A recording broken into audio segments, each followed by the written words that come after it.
quote, like really smart and a stable genius. So do you think he's like really smart and a stable genius? I think this, if he doesn't call himself a genius, nobody else will. So, he beat me like a drum. He ran against 17 Republicans and crushed us all. He ran against the Clinton machine and won. Yeah. So all I can say is you can say anything you want to say about the guy. I said he was a xenophobic, race-baiting, religious bigot. I ran out of things to say. He won. Guess what? He's our president. Is he still all those things? In my view, he is my president and is doing a really good job on multiple fronts. Welcome back to Morning Joe. But I'm confused. It's too It's funny. exhausting. No, I really like Lindsay a lot as a person. I really do. I don't understand, though.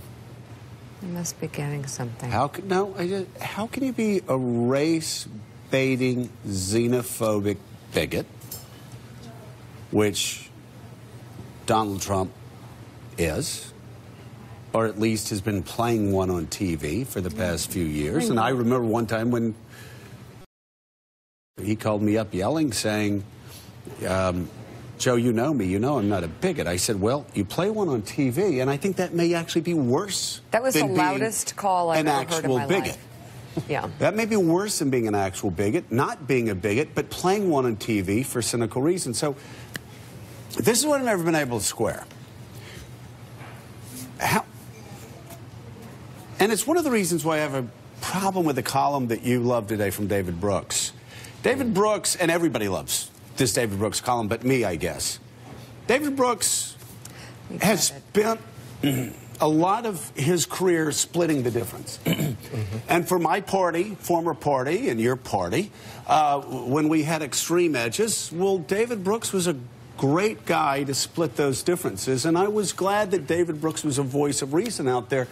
I just don't know how you split the difference with somebody who you believe is a xenophobic, racist bigot. I got to say, early December,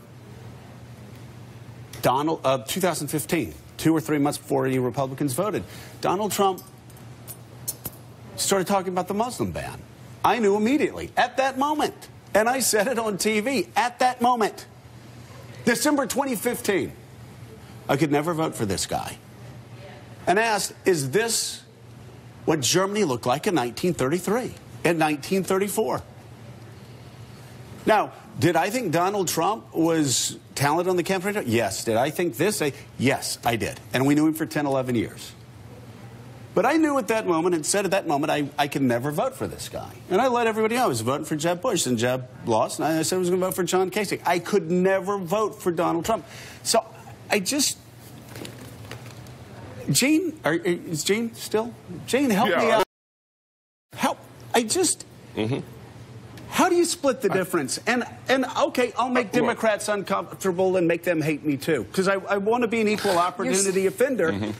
How did Democrats split the difference on Bill Clinton when they knew, or many believed, and would tell me off the air, that he raped Juanita Broaddrick? How do you split the difference to move your political agenda forward when, in Lindsay's case, he knows that this guy's a racist, a bigot, a xenophobe, and called him a kook during the campaign? Well, you know, not everybody is able to split that difference, really, Joe. Look, in terms of Trump, I have no idea. I don't know how you can listen to that campaign and see how he conducted it and listen to the things he said and say, well, you know, okay, we're going to meet in the middle someplace. If your position on Charlottesville is that there are, you know, some very fine people in that crowd of torch-wielding KKK and Nazi supporters. Neo-Nazis, yeah. That loses me. Yeah. You know, period. All right. There's no way I can get over that fence or meet you somewhere in the middle on that. There's not a middle on that. But people can convince themselves of a lot of things, and they can forget. They can lose their moral compass very easily if somebody is in office doing things that they like. Look, I think